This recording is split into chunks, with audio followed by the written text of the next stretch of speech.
시작. 예, 안녕하세요. 최경훈입니다. 한 주가 이렇게 빨리 가죠? 엊그저께 와가지고 이게 이게 방송하고 간 것 같은데, 한 주가 또 금방 또 지나버렸어요. 금요일입니다. 원래 해피 불금, 기분 좋은 그 하루가 돼야 될 것 같은데요. 내일 또 어떤 일이 벌어질지 참 또 궁금합니다. 지금 지난주에 첫 방송을 하고서 도움이 됐다고 하시는 분들도 몇 분 계시고, 저렇게도 방송이 가능하구나 라고 또 이제 느끼신 분들도 주변에 좀 계신 것 같아요. 그래서 저도 좀 새로운 시도였고, 또 반응들 보니까 또 재밌습니다. 의외로 기대했던 것보다도 많은 분들이 좀 이렇게 조회를 해주시더라고요. 그래서 앞으로 조금 더 의욕을 가지고 매주 금요일 오전에 1시간 정도 만나 뵙도록 하겠습니다. 전체적인 그 앞으로의 그 계획을 좀 알려달라. 어떤 내용으로 어디까지 갈 거냐 묻는 분들이 좀 계셨는데, 지난 시간에 대충 말씀드렸듯이 아주 세부적으로 하는 거는 좀 한계가 있습니다. 만약 방송이라는 게 이게 스토리 이야기를 풀어가는 방식이기 때문에 이렇게 뭐 굳이 화면을 놓고 설명을 하거나 하기에는 조금 적절하지 못한 것 같고요. 개별적으로 이렇게 질문들 주시는 거 있으면 제가 따로 풀어서 나중에 화면을 이렇게 보면서 이건 이렇게 하는 겁니다 라고 좀 녹음을 뜨든지 녹화를 뜨든지 해가지고 영상으로 드릴 수 있는 답변은 영상으로 드릴게요. 그래서 일단 이 금요일 하는 방송에서는 뭐 주로 한 주간 올라온 질문들이나 제가 이게 제목 자체를 페이스북 백문백답이라고 했듯이 묻는 거에 답변을 좀 방송에서 편하게 이야기식으로 풀어줄 수 있는 쪽으로 집중을 좀 하도록 하겠습니다.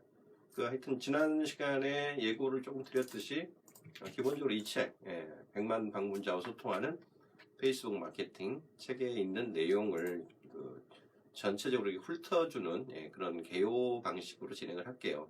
그래서 오늘은 이제 두 번째 시간인데, 네. 내용 보시면 혜진 씨 계셨구나. 네. 인사하고 시작해야 되는데. 네. 이 책은 보시면 제가 이렇게 막 표딱지를 막 붙여놓은 게 보이시죠? 이게 뭐냐면 혜진 씨 갖고 있는 거는 이제 개정판이고요. 네네. 10월달에 나왔던 개정판이고, 얘가 원본이에요. 3월달에 냈던. 그러니까 이 책을 내고 나서 채 6개월이 지나지 않아서 이제 수정을 할 수밖에 없는 상황이 되어가지고, 어떤 부분을 얼만큼 수정을 해야 되나 해가지고 이제 이게 수정 체크한 딱지들입니다. 처음에는 이게 6개월 정도밖에 안 지났었으니까 그때 뭐 고쳐봐야 뭐 얼마나 고칠 필요가 있겠어? 뭐 어느 정도 한 12군데 고치면 되겠지라고 생각을 했는데, 이제 들여다보기 시작하니까 인터페이스가 바뀌기 시작해가지고 결국 딱 이미지만 100장을 바꿨습니다. 예, 딱 6개월 만에. 이제 그만큼 변화가 심하다는 얘기고요. 자, 전체적인 구성은 어떻게 보면요. 보시면 책이 이렇게 보면 이렇게 하얀 부분이 있고, 그리고 약간 이게 겉 표지 쪽에 이렇게 테두리가 블루로 하늘색으로 쳐진 부분이 있어요. 자, 이게 흰색으로 된 부분이 여기 책 저자를 보면 우리 정유진님하고 제가 쓴 걸로 되어 있는데, 흰색이 주로 이제 페이스북의 실제 기능들, 메뉴 구성이나 기능을 설명해주는 그런 부분이에요. 그리고 이렇게 테두리가 약간 블루, 하늘색으로 쳐진 이 부분이 제가 쓴 부분이고, 요건 이제 주로 페이스북의 이제 기본 마케팅 팁이라든가, 혹은 이제 광고를 하는 방법, 이런 것들을 집중적으로 이렇게 서술해 놓은 곳입니다. 그러니까 기능들은 내가 꼭 당장 필요하지 않다 생각하면 그때그때 찾아서 보시면 돼요. 근데 이제 전체적으로 페이스북 마케팅이라는 게 어떻게 이 페이지의 기능들을 활용해서 어떻게 진행을 하는지에 대한 것들을 쭉 한번 보고 싶은 분들은 건너뛰면서 보시면 돼요. 흰색은 나중에 공부하시면서 찾아서 보시면 되고요. 여기 블루로 되어 있는 부분들을 계속 챕터 6까지 있거든요. 페이스북 광고의 모든 것이라는 부제를 붙여가지고 매 챕터마다 붙어 있는데, 그거를 개괄적으로 가듯이 쭉 보시면 됩니다. 그러면은 오히려 이제 전체적으로 페이스북 마케팅의 어떤 그림이나 또 그 마지막 결과랄까, 이제 페이스북 광고를 어떻게 집행하는지에 대한 전체적인 상이 좀 보이실 거예요. 그래서 이 책은 그렇게 보시는 게 편합니다. 그래서 한꺼번에 다 읽으려고 생각하면요, 머리에 지나서 못 갑니다. 더군다나 기능 설명들은 화면이랑 비교를 해보면서 내가 이 기능이 이걸 하는구나라고 일일이 이게 짚어가면서 해야 되기 때문에 그렇게 하시다 보면 이거는 진도를 그렇게 낼 수가 없는 책이에요. 그래서 자습서라고 생각을 하시고, 단 여기 블루로 되어 있는 부분들, 이쪽 부분은 쭉 이렇게 챕터별로 넘어가서 틈나는 데 이렇게 쭉 보시면 페이스북 마케팅의 전체적인 상을 이해하시는 데 도움이 되실 거예요. 자, 오늘은 그 중에서도 이제 첫 번째 챕터하고 두 번째 챕터. 원래는 페이스북 마케팅은 이제 페이지를 기본으로 한다고 지난 시간에 네. 그 페이지와 그다음에 개인 프로필과 그룹의 관계에 대해서 제가 삼위일체 관계에 대해서 설명을 드렸잖아요. 네. 이제 그 중에서도 그 페이스북은 기본적으로 개인 계정을 전제로 하기 때문에 네. 그 개인 계정을 가지고도 그 할 수 있는 마케팅 그 요소들이 되게 많이 있거든요. 그래서 오늘은 그 꼭 페이지를 좀 만들어서 하는 그 부분보다는 기본적으로 페이스북에 개인 계정을 텄을 때 우리가 그걸 어떻게 마케팅적으로 쓸 수 있는 기능들이 있는지 그거 위주로 좀 설명을 좀 드려볼게요. 그래서 이거는 좀 잘 들어보면 재미가 있으실 거고요. 특히 그거에 대한 설명은 어디에 들어가 있냐면요. 지금 아마 그쪽에 챕터에 페이지가 바뀌진 않았을 텐데 그 네. 한번 개정판 80페이지 한번 열어보실래요? 80페이지. 080. 약간 과외 받는 기분이에요, 지금. 페이스북 개인 프로필 마케팅이라고 보이죠? 네, 네. 그러면 페이지가 안 바뀐 거거든요. 새 네. 책으로 보셔도 상관없고요. 그쪽은 내용을 거의 손을 안 봤습니다. 그 특별히 손댈 부분이 많지는 않았고. 자, 보시면 이제 이거 펜 있나요? 제가 펜 네. 있으면 가지고 거기 꽂혀 있네요. 네. 자, 오늘의 주제는 그 페이스북의 개인 계정을 가지고 감사합니다. 어떤 방식으로 마케팅에 그 효과적으로 쓸 수 있는가, 그거에 대한. 이 중에 페이지를 기본으로 하는 게 아니라 이번에는 요건 다음 시간에 좀 하는 걸로 하고요. 이거 전에 전체적으로 프로필, 개인 타임라인이라고 그러죠. 프로필로 하는 마케팅 방법. 요걸 일단 개요적인 측면에서 서술을 해봐 드릴게요. 그래서 그 특별히 좀 짚어야 되는 포인트 위주로 보시면 잘 보셨죠? 마케팅이란 뭔가라고 이제 그 시작을 했는데 흔히 제가 가끔마다 이렇게 강의하다가 그 사람들한테 한번 여쭤봐요. 네. 마케팅이 뭐라고 생각하세요? 라고 하면 본인들이 개인들이 생각하는 마케팅의 개념들 굉장히 다양하게 말씀하시거든요. 뭐 물건을 파는 겁니다부터 시작해가지고 뭐죠? 고객들한테 우리 브랜드를 뭐 각인시키는 겁니다. 뭐부터 시작해서 별의별 얘기가 나오는데 그러니까 흔히 우리가 마케팅이라는 표현은요 쉽게 하면 이렇게 생각하시면 돼요. 팔기 위해 할 수 있는 모든 행동. 팔기 위해 할 수 있는 모든 행동? 네. 제가 좀 조금 흘렸더라도 이해하세요. 그러니까 결국은 우리가 마케팅을 하는 거에 가장 궁극적인 목적은 사실은 세일즈예요. 왜? 비즈니스의 목적이 대부에는 직접적으로 물건을 파는 것도 있지만 실질적으로 자기가 갖고 있는 지식이나 기술이나 혹은 이제 로부터 용역이라고 얘기를 하죠. 우리 서비스도 결국은 누군가 그거 필요로 하는 사람한테 그걸 전달을 하고 그 대가를 받는 행위이기 때문에 비즈니스라는 것 자체가 실질적으로는 물건이나 혹은 자신이 할 수 있는 서비스에 대한 판매 거래 행위입니다. 거래 행위. 서비스에 대한 거래 행위예요. 그러니까 거래라는 거는 상대방과 내가 있는 거거든요. 네. 그러니까 내가 팔려는 주체가 되는 거고 상대방은 그걸 필요로 하기 때문에 이걸 사가는 주체가 되는 거고. 자, 이 거래라는 행위에서 가장 핵심이 되는 건 뭐냐면 우리 혜진 씨 물건 살 때 어떤 거를 제일 먼저 생각하고 물건 고르거나 사세요? 저요? 가격. 그쵸? 가격. 가격이랑 뭐 예를 들어 옷이면 디자인? 품질이죠. 네, 디자인. 여기 품질. 네. 자, 주로 오프라인에서 사요? 온라인에서 사요? 저 둘 다 이용해요. 굳이 이렇게 좀 퍼센테이지를 나눈다면? 온라인으로 더 많이 사요. 온라인으로? 네. 자, 온라인으로 구매를 한다. 네. 그러면 가격이 조금 더 작용을 하겠죠? 네. 상대적으로. 네. 품질은 왜?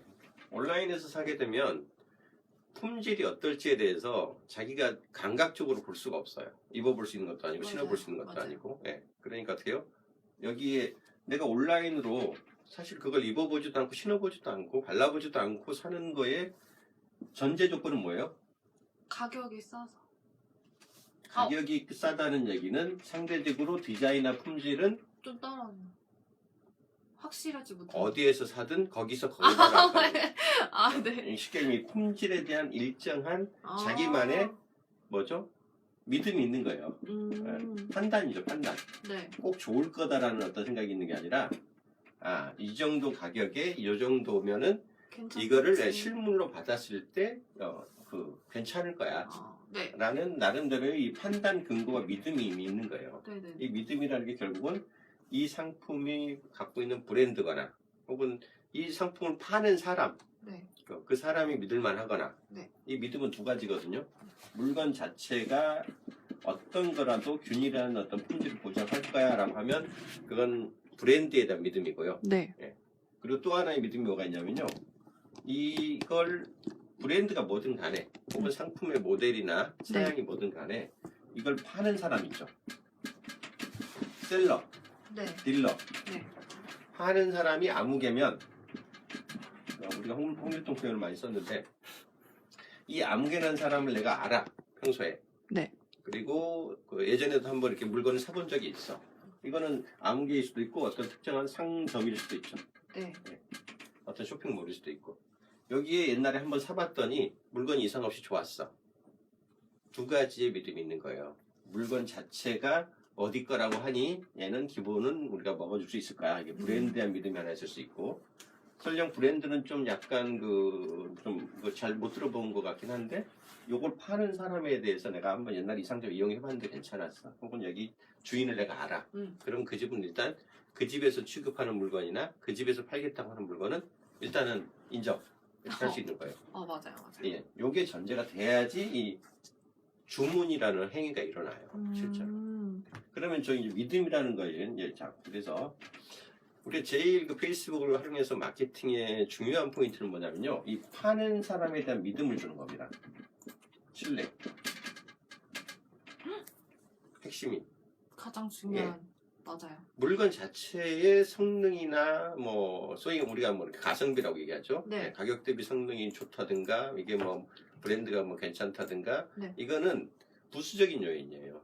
페이스북을 통해서 어떤 그 서비스를 팔든 물건을 팔든 팔려고 하는 목적에 있었을 때 뭐를 팔고 어떤 브랜드냐는 오히려 부차적이고요.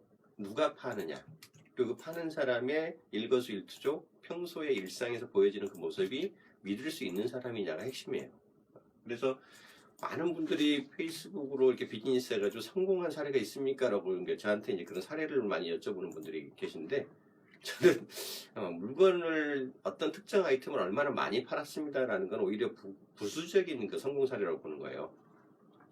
기본적으로 페이스북을 통해서 수많은 사람들과의 어떤 관계를 새롭게 만들어내고 그 관계 속에서 저 사람이 파는 물건이면 내가 믿고 살 수 있어 라는 그 신뢰의 망을 얼마나 확산시켜서 짜냈느냐가 핵심인 거예요.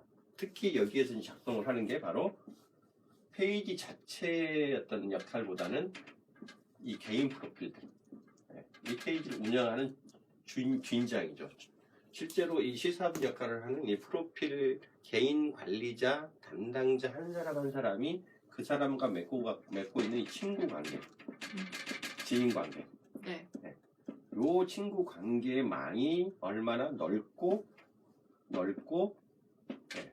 믿을 수 있느냐. 이 신뢰망입니다. 신뢰망. 그래서 가장 이 페이스북을 잘 활용하고 페이스북을 비즈니스적으로 성공적으로 썼다라고 하는 사례는요. 실질적으로 이거를 얘기하는 거예요. 친구 관계. 그렇죠.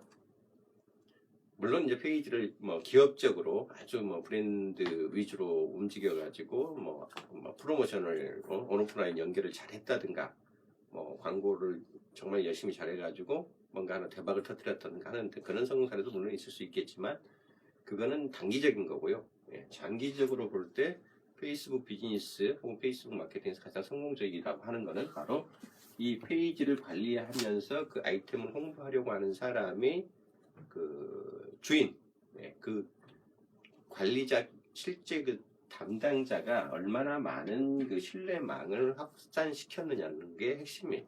그래서 페이지도 결국은 이 친구, 제가 지난주에도 설명드렸지만 친구 관계와 그 친구 관계가 확대된 그룹과 그 그룹을 어느 정도 그 성실하게 또 이렇게 열성적으로 지원해 주는 사람들이 있느냐에 따라서 이 페이지의 확산 정도가 달라진다고 말씀드렸잖아요. 그러면 가끔 제가 이제 개인적으로 페이스북 이렇게 하다 보면은 그렇게 모르는 사람들이 친구 추가가 와요. 근데 그 사람들 이렇게 들어가서 보면 난 모르는 사람이에요. 말씀하세요. 친구. 저랑 연결된 그것도 예. 없고. 예. 근데 보면 친구가 또 몇천 명이에요. 그런 분들은. 그렇죠. 예. 그분들은 그럼 이런 목적으로 하시는 예. 업삼아서 친구망을 아까 이렇게 얼마나 넓냐가 기본이잖아요. 퍼뜨리기 위해서? 페이스북 그룹은 최대 5,000명까지 친구를 사귈 수 있게 해주거든요. 아니, 그룹이 아니라 개인 계정은. 네. 예.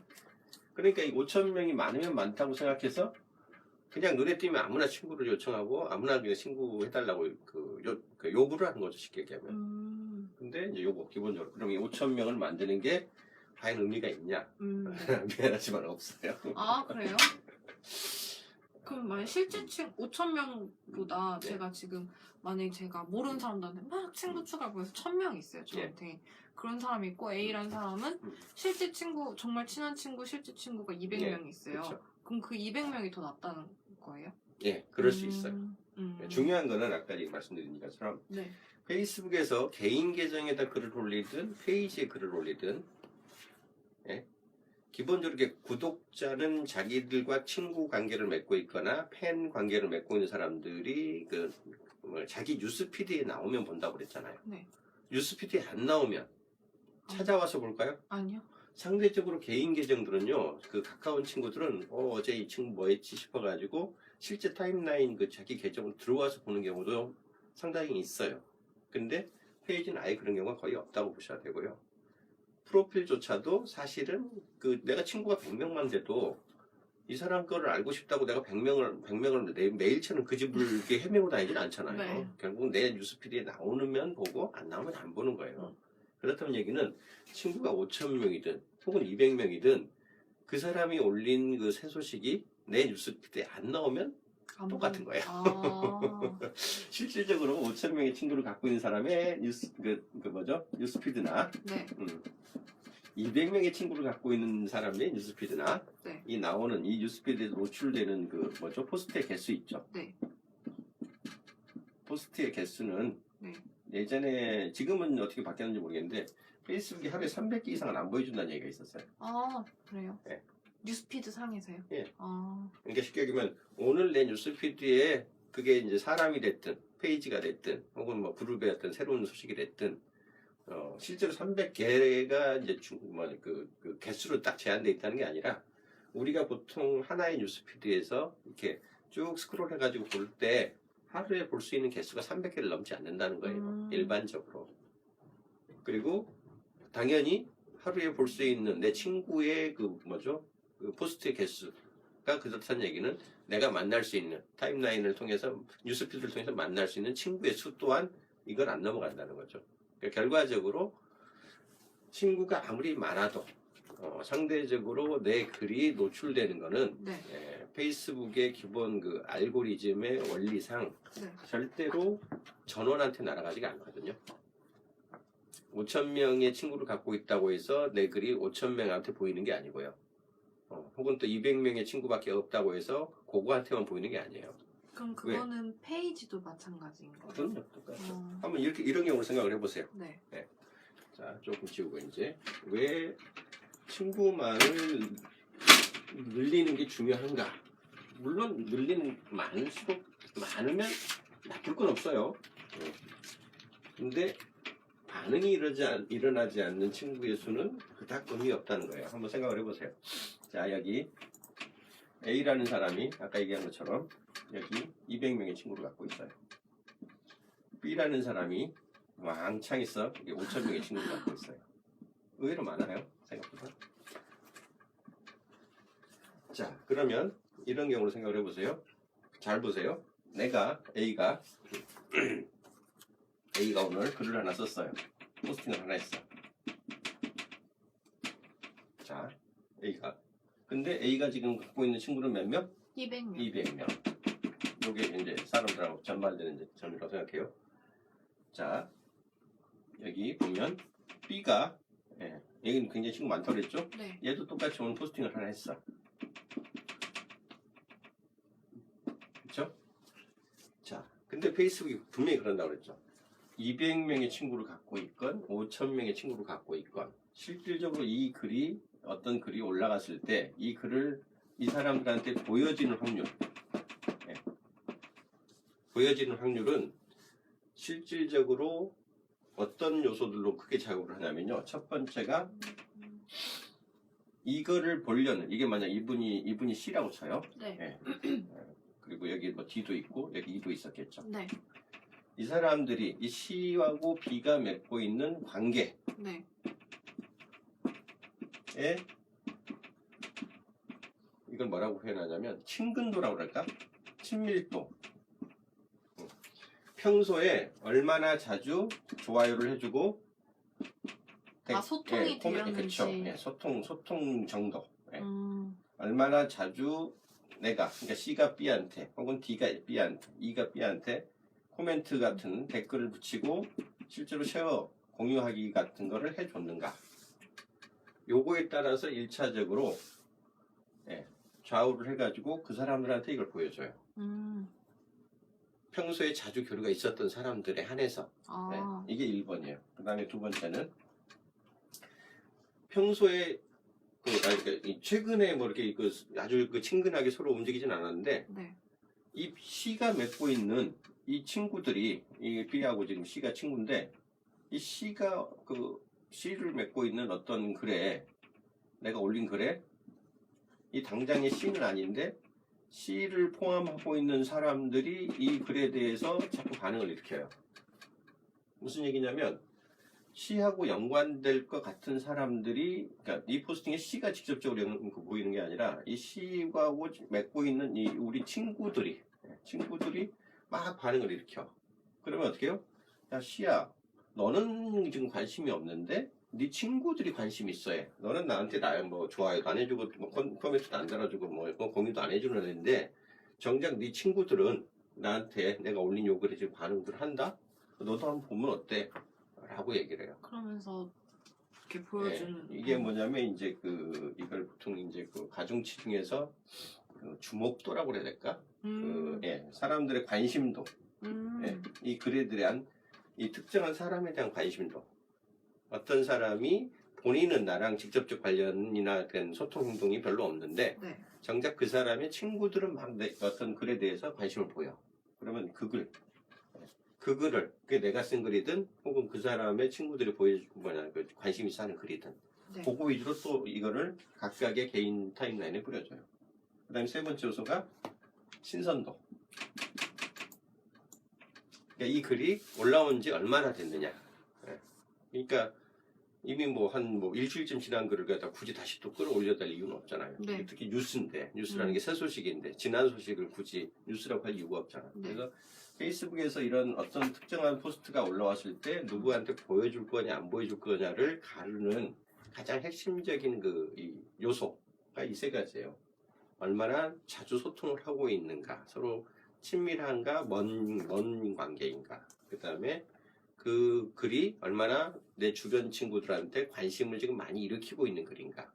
그거에 따라서 이 사람한테는 이걸 보여줘야 될 것 같은데 뭐 이런 그런 느낌을 주는지. 그리고 또 이제 얼마나 최근에 올라온 글인가. 요거 외에도 이제 별의별 요소들이 다 있어요. 지금 페이스북에서 이제 맨날 물어보거든. 이게 네이버로 치면 내가 쓴 블로그의 글이 어떻게 하면 상위에 첫 번째 화면에 뜰 수 있어요? 라고 물어보는 거랑 똑같은 거거든요. 그만큼 많이 물어보는. 그렇죠. 내가 올린 글이 어떻게 하면 친구들의 뉴스피드에 스크롤할 때 나타나게 해줄 수 있어요? 라고 묻는 거거든요. 이게 알고리즘이에요. 이게 네이버로 치면 상위 노출 알고리즘. 이제 이해가 되시죠? 네이버 블로그 하시는 분들 상위 노출 알고리즘에 해당하는 게 페이스북에서는 바로 이런 내 포스트가 누군가 친구들의 뉴스피드에 나오도록 해줄 수 있는 그 알고리즘과 같은 거예요. 그래서 이 알고리즘은 페이스북이 공개를 한다 안 한다? 안 해요. 안 하죠. 왜? 그건 자기들만의 노하우고 자기들만의 영업 비밀이라고 하기 때문에 이 여기에서 이게 어떤 요소와 어떤 요소를 해서 이 사람한테 보여줄 건가 안 보여줄 건가를 가르는 요소가 10,000개가 넘는데 이 커리가 그거를 조합을 한 다음에 이제 이 사람한테 이거 보여줘라고 결정이 돼서 그게 이제 내 뉴스피드에 뜨는 거죠. 아, 정말요? 그러니까 이제 엄청나게 그 이제 이게 막 이렇게 진화를 해버린 거고요. 이걸 그래서 지금 뭐라고 부르냐면 뉴스피드 알고리즘이라고 불러요. 예전에는 이걸 이제 엣지 랭크라고 그랬었거든요. 네. 엣지 랭크. 어디서 온 거냐면 네. 구글에서 어떤 키워드를 검색을 했을 때 그 결과값이 어느 페이지가 상위에 뜨고 어느 페이지를 안 보여줄 건가를 가르는 걸 페이지 랭크라고 그래요. 네. 구글에서 요거를 흉내낸 거죠. 엣지 랭크라는 거는 어떤 글에 사람들이 얼마만큼 부가적인 반응을 일으키는가. 엣지가 이제 보통 이게 뭐 모서리, 벼랑 끝 뭐 이런 뜻이거든요. 그러니까 메인이 아니라 실제 어떤 글이 있으면 그 글의 주변더리로 붙게 되는 그런 어떤 반응들이 있죠. 댓글이나 뭐 좋아요나 막 쉐어나 이런 것들이 얼마나 활발한지에 따라서 그게 일정한 반응도를 나타내는 거기 때문에 그 반응도의 순위에 따라서 보여주고 안 보여준다라고 해서 이걸 엣지 랭크 알고리즘이라 불렀었는데 이제는 그것만 보는 게 아니라 전체적으로 이제 이런 요소 저런 요소 심지어는 어떤 요소까지 보냐면 얘가 이걸 일부러 많은 사람한테 좋아요를 노출하기 위해서 그 본문 내용과 상관도 없는 막 사진 같은 거 쓰는 게 있거든요. 섹시한 사진을 쓴다든가 그런 식으로 이제 이거 낚시라고 그러죠 보통. 사람들 눈길을 끌어가지고 실제 그 내용하고 관계도 없는데 클릭을 하게 만들거나 좋아요를 하게 만드는 행위. 이런 것도 적발을 하면요 오히려 노출 지수를 떨어뜨려 버려요. 아, 페이스북에서요? 네. 그래서 이게 특히 이제 올 2월 달에 이런 기능이 굉장히 많이 강화됐는데 낚시질 하지 마세요. 페이스북에서 낚시질하면 우리 그 블로그 저품질로 떨어뜨리지 그 계정 자체에 대해서 품질 지수를 떨어뜨려 가지고 친구들에 대한 도달률을 더 떨어뜨려 버려요. 그런데 그런 페이지들이 근데 정말 많더라고요. 그러니까 엄청 이제 자극적인 제목 써서 자기 딴에는 그게 사람들한테 이제 그 낚시하는데 효과가 있다고 생각하지만 페이스북은 그걸 점검을 해요. 이걸 꾸준하게 그 독자들한테 알게 모르게 설문을 보내가지고 그 페이지에서 올리는 글들에 대한 그 이 반응이 실제로 나한테 필요한 건지를 점검을 해요. 그래서 그런 부분도 다 반영이 되기 때문에 가능하면 어거지로 헉, 충격, 설마, 뭐 알고 보니 뭐 이런 것들 맞아요. 그런 거 써가지고 낚시하면요 대부분 나중에 저품질로 오히려 알고리즘상 노출도가 더 떨어집니다. 장기적으로는. 그래서 그런 거 조심하시는 게 좋고요. 자, 다시 물론 돌아가서 자 이런 경우를 생각해 보세요. 내가 이제 어떤 글을 많이 올리려고 해서 친구를 무작위로 막 맺었어요. 뭐 개나 소나 쉽게 얘기하면 뭐 친구인지 아니지 난 뭐 알 바 없어. 무조건 5,000명까지 사귈 수 있다니까. 5,000명 내가 맺어놓으면 되지 않냐. 근데 이 5,000명을 맺은 사람들이나 여기 200명의 친구 평균적으로 몇 명이나 갖고 있는지 아세요? 일반적으로? 보통 한 200. 200 안 돼요. 우리나라 같은 경우는 150명 정도 삽니다. 아, 정말요? 페이스북 전 세계 평균이 글로벌 평균이 한 150명 정도예요. 조금 그 형제자매 맺기 좋아하는 그 카톨릭 계통들 있죠? 그냥 만인이 형제자매인 그런 나라들. 그러니까 전 그 국민의 한 8, 90%가 캐톨릭을 믿거나 뭐 이런 데들은 그 굳이 피부치가 아니어도 형제자매라는 표현을 쓰거든요. 그런 애들은 실제로 자기 그 친구, 뭐 가족란에다가 형제자매 써놓기도 해요. 걔네들은. 그런 쪽이 보통 한 180명, 200명 정도 수준이고요. 대부분 평균 한 150명밖에 안 돼. 우리나라도 한 150명 정도 수준이에요. 그러니까 결론은 150명을 맺고 있는 사람이나 5,000명을 맺고 있는 사람이나 실제로 그 사람을 중심으로 몇 개의 포스트가 노출될지에 대해서는 이런 어떤 그 페이스북의 기본 알고리즘을 전제로 움직이기 때문에 상대적으로 많이 가지면 조금 더 많이 전달될 확률은 있으나 개연성은 있으나 그 자체가 크지가 않다는 거고요. 자, 이제 여기서 더 중요한 건 뭐냐면 설령 내가 200명의 친구밖에 없었다고 쳐요. 근데 어떤 일이 벌어졌냐면요. A하고 B가 친구였어. 5,000명까지. 저 같은 사람이죠. 저도 지금 맨날 4,999명에서 유지를 하니까. 우리 혜진 씨가 200명의 친구를 갖고 있어. 네. 근데 이게 저예요. 근데 혜진 씨가 글을 하나 쓰면서 나 이거 오늘 포스팅 해요 그러는데 이 포스트가 진짜 좋아. 그리고 내가 생각해도 좀 더 많은 사람들이 봤으면 좋겠어. 그럼 어떻게 해요? 저한테 이렇게 하는 거예요. 김부님 오늘 포스트 괜찮은 내용이니까 좀 공유 좀 해주세요. 라고 하잖아요. 오케이. 그럼 제가 알았어. 오케이 하고 이걸 제가 쉐어를 해가요. 요 포스트 이걸 A라고 쳐요. 네. 포스트 A를 이제 포스트 B가 네. 그러니까 그 B가 요거를 쉐어를 해가지고 요걸 올리면요. 이게 이제 어떻게 되는 거죠? 쉐어된 이 A 포스트가 어디에 나타나요? 재단벼락에 올라가는 거죠. 네.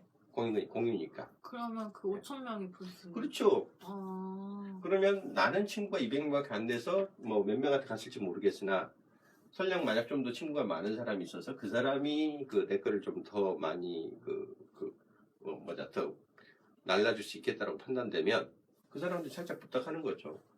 내 친구 관계망으로는 적으니까 혹시 그 님께서 이거 좀 공유 좀 해줄 수 없나요? 해주면 어떻게 해요? 이 사람이 얼마든지 더 많은 사람들한테 전파해주는 역할을 하잖아요. 이게 공유의 역할이에요. 이게 상시적으로 서로 지원해주는 그런 관계를 맺고 있다 그러면 설령 내가 200명 밖에 없더라도 여기에 내가 맺고 있는 200명 중에 상당수가 5,000명짜리 친구들이 낫다고 생각을 해보세요. 그러면 내가 굳이 5,000명을 안 맺어도 무슨 얘기인지 아시겠어요? 5,000명짜리 친구를 내가 갖고 있으면 되는 거죠. 아. 조금 약간 얄미운 방법인데. 근데 괜찮은 것 같아요. 이게 무슨 얘기냐면 네. 떨거지 5,000명을 내가 직접 맺는 거는 네. 그닥 의미가 없는 짓이라는 거예요. 결과적으로는요. 단 한 명이 됐더라도 네. 내 글을 올곧게 인정을 해주고 그 글을 자발적으로 딴 사람들한테 날라줄 수 있는 그 공유 역할을, 전달자 역할을 해줄 수 있는 사람이 얼마나 있느냐가 중요하다는 거죠. 그래서 진짜 5,000명 가진 이분이 이 글에 감동 감화를 받아가지고 마치 자기 글인 것처럼 이걸 마치 전파를 시켜줬다. 그러면 나는 고스란히 5,000명의 친구를 갖고 있는 사람의 그 네트워크를 내가 활용을 하게 되는 거예요. 그래서 하나의 글이 얼마나 주변 분들한테 공감을 일으켜가지고 스스로 퍼날라 줄 수 있도록 할 거냐가 핵심인 거지. 그러면 그 컨텐츠 만들 때 네. 포스트를 한번 할 때도 엄청 노력을. 그렇죠. 그래서 제가 포스트를 가지고 게시물 홍보하기 있잖아요. 이 포스트 좋은 포스트니까 좀 더 많은 사람들한테 강제로라도 뿌려주세요라고 하는 그거에다가 돈을 쓰는 분들이 있거든요. 광고비를.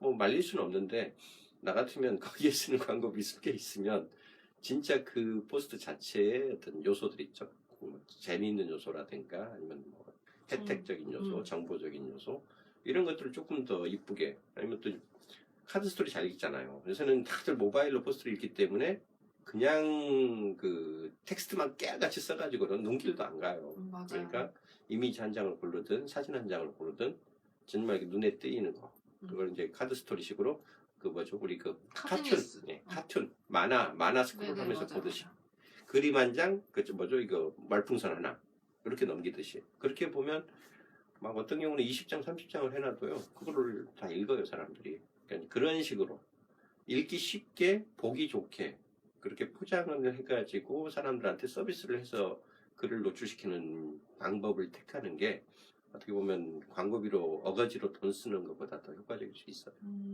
핵심은 이런 원리 때문에 네. 프로필 친구를 많이 맺는 거를 뭐 말리진 않겠으나 전달자 역할을 해줄 수도 없는 사람들을 무작정 친구를 맺는 행위는 아니다.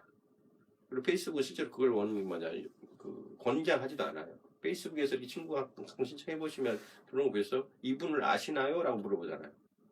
그러니까 이거 한마디 더 말씀드리면 친구 관계에서 페이스북으로 상대방한테 친구할 때 친구 신청이라고 그래요? 친구 추가라고 그래요? 친구 신청. 추가. 자, 이걸 만약에 받았어. 네. 그러면 이거 친구 수락이라고 그래요? 확인이라고 그래요? 수락이요.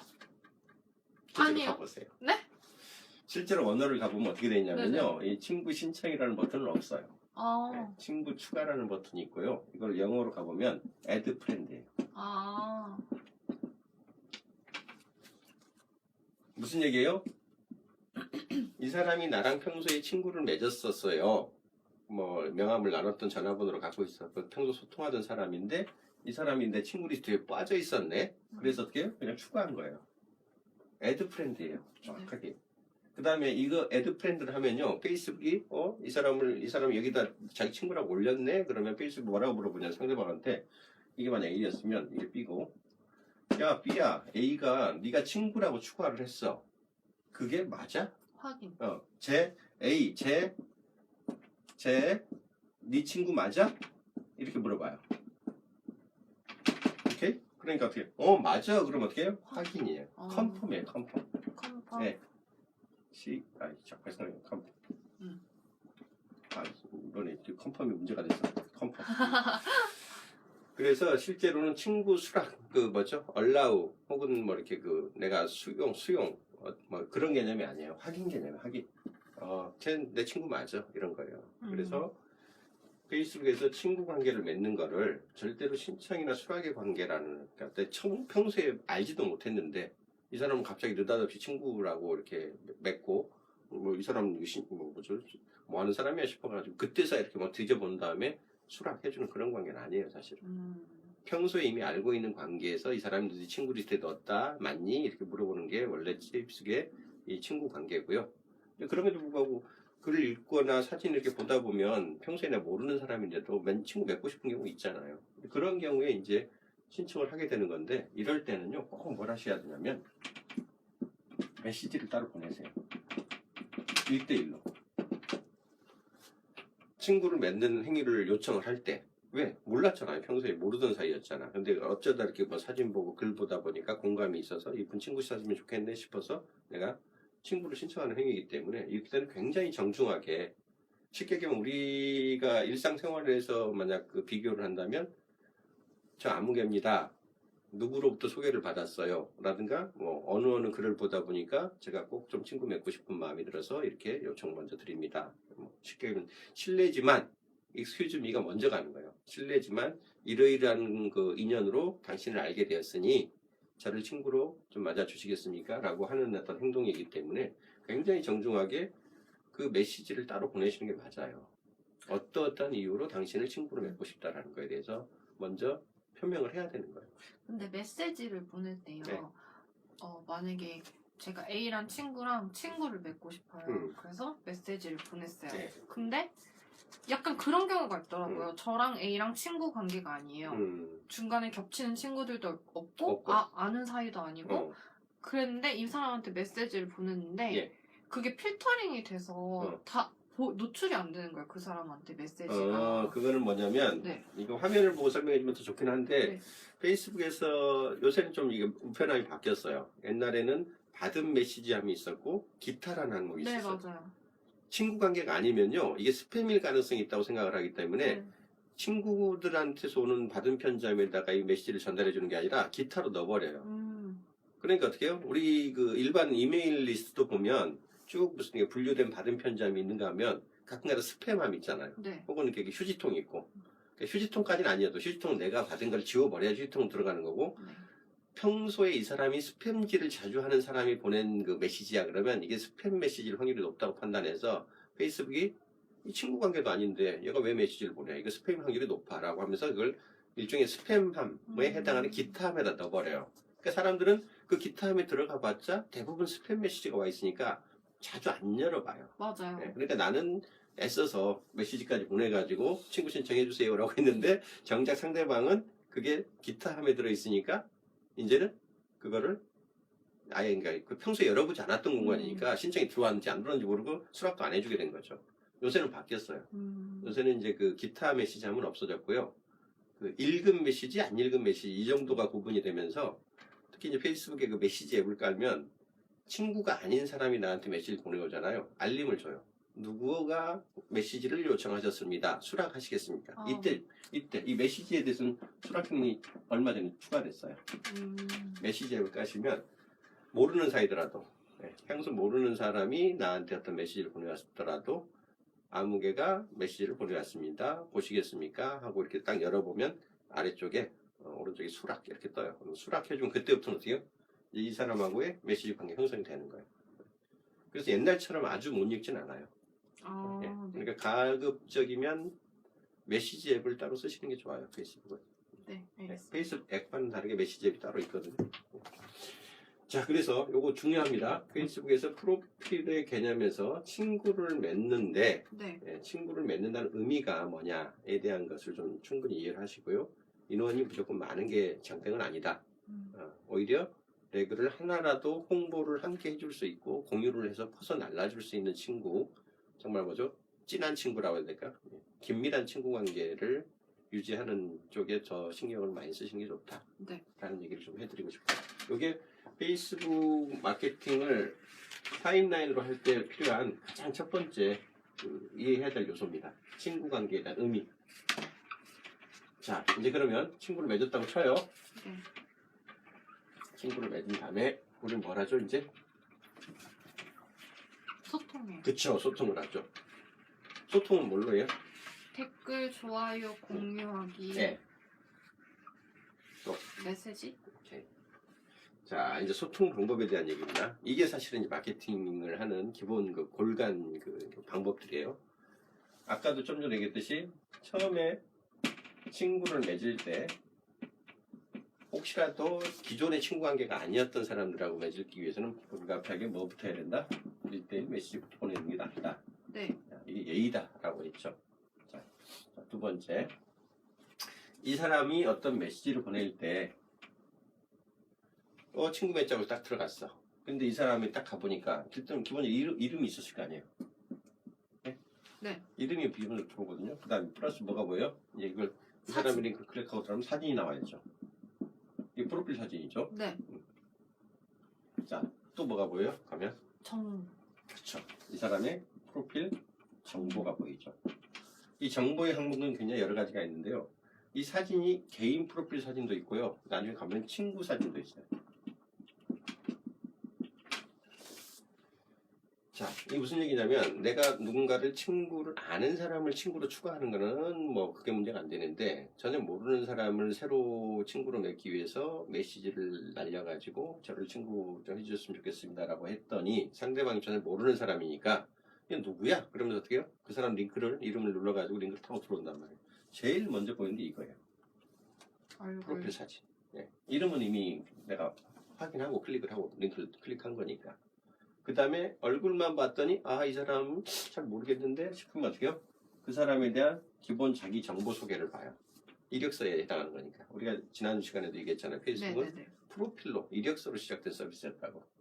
자, 근데 그 다음에는 이제 어떤 걸 보게 되냐면 이 정보를 보는 항목에서 뭐 주소, 전화번호 이런 것들은 이제 좀 약간 예민한 것들이어서 내가 요청을 해야지 상대방이 이게 보내주게 돼 있는 것들이지만 기본적인 정보들, 노출해도 되는 정보들은 다 있거든요. 뭐 어느 학교를 나왔다든가 뭐 이런 것들은 디폴트로 노출되는 것들 기본적인 몇 가지가 있어요. 근데 어쨌든 그걸로도 이 사람이 누군지 믿음이 안 서, 확신이 안 가면 뭘 보냐면 함께하는 친구라는 걸 보게 돼요. 꼭 나와요. 맞아요. 자, 이 함께하는 친구라는 건 나랑 이미 친구 관계가 되어 있는 사람들 중에서 나한테 친구를 맺자고 한 이 사람하고도 아는 사람이 누구냐는 거예요. 이 기능 진짜 신기한 거 같아요. 이건 이제 서로 간의 그 친구 관계를 페이스북이 자동으로 알고리즘으로 이제 판단을 해보는 거죠.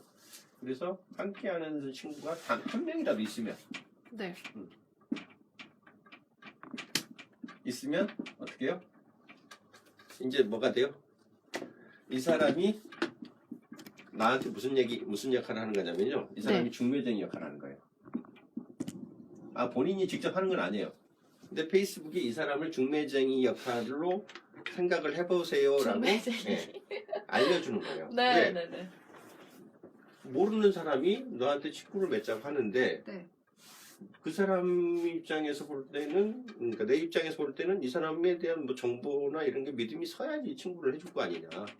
그런데 친구 관계를 우리가 잘 모르겠으면 제일 먼저 하는 그거잖아요. 야, 너 누구라고 알아? 물어보잖아요, 누군가한테. 그 사람 알 법한 사람한테. 네? 야, 이런 사람이 나랑 친구 맺자고 하는데 너 이게 아는 사람이야? 이 사람 그 사귀어도 괜찮은 사람이야? 그것부터 물어보잖아요.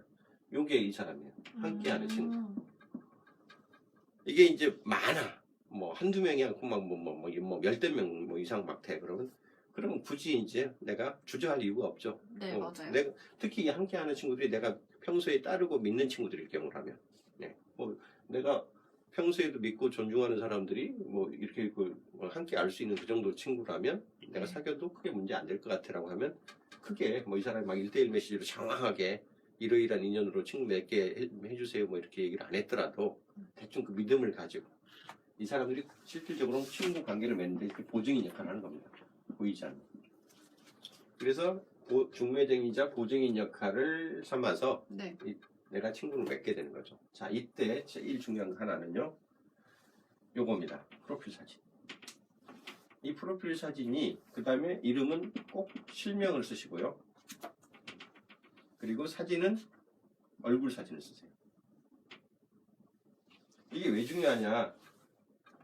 제가 명함을 갖고 왔나? 아, 저쪽에 좀 내놓고 왔는데 그 페이스북에서 아는 관계를 친구로 추가하는 거라면 크게 문제가 안 되는데 아까 비즈니스 목적으로 결국 내가 관계망을 넓히기 위해서 모르는 사람을 새로 사귀려고 하게 되면 어떤 일이 벌어지냐면 명함을 뿌려야 되는 거예요. 온라인 명함.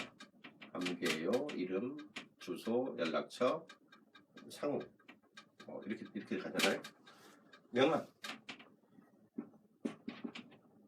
명함은 명함인데 이게 온라인 명함인 거예요.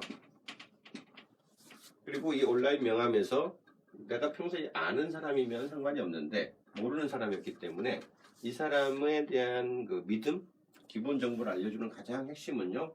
얼굴 사진. 그 다음에 이름이 개똥이거나 그러면 안 돼요. 네이버처럼 뭐 푸른 하늘, 수진맘 이런 거 안 통해요. 누군지 알고. 네. 페이스북은 실제 계정을 가보면요. 그 이용이란 말은 여기 빠졌죠. 그냥 약관. 페이스북 전체 화면에 맨 아래쪽으로 가보시면 뭐 도움말, 그 다음에 무슨 뭐 개인정보 보호 뭐 이런 거 있으면서 거기 보면 약관이라는 항목이 있어요. 이 약관이라는 항목의 4조 사항을 가보면 네. 당신이 페이스북을 서로 믿는 관계로 사용하기 위해서 이러이러한 부분을 준수해 주셔야 됩니다. 라고 그 준수 조항들이 나오는데 그 준수 조항 중에 첫 번째가 그거예요. 1인 1계정을 갖고 본명을 사용하라. 네. 이게 페이스북의 기본 지침입니다. 이 약관에. 본명, 실명 쓰라는 거예요. 그 다음에 여러 가지가 있는데 기타 뭐 타인의 계정을 대신 쓸 수 없고 네. 뭐 여러 가지 있어요. 그 타인의 이름을 대신 쓸 수 없고 또 페이스북이 혹 행여라도 페이스북이 얘를 만약 차단하게 되면 임의로 새로 만들 수 없습니다. 그런 조항이 있고요. 4번 조항에 가면 이제 저게 있어요. 이제 개인이 아닌 단체나 상호나 회사, 네. 협회, 네. 기관, 연구소 뭐 이런 것들은 개인 프로필을 써서는 안 됩니다. 이거는 페이지를 이용해 주세요 라고 규정이 딱 돼 있어요. 4조 사항이 이거예요.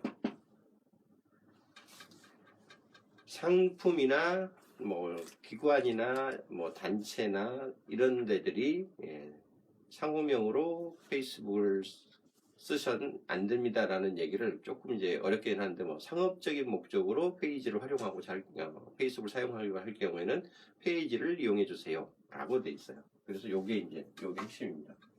그 지난 시간에 제가 말씀드렸는지 모르겠지만 요거를 안 지켜서 정관장 얘기 제가 지난주에 잠깐 했었죠. 네, 요거를 안 지켜서 결국은 어느 날 갑자기 계정이 차단되는 경우들이 의외로 많거든요.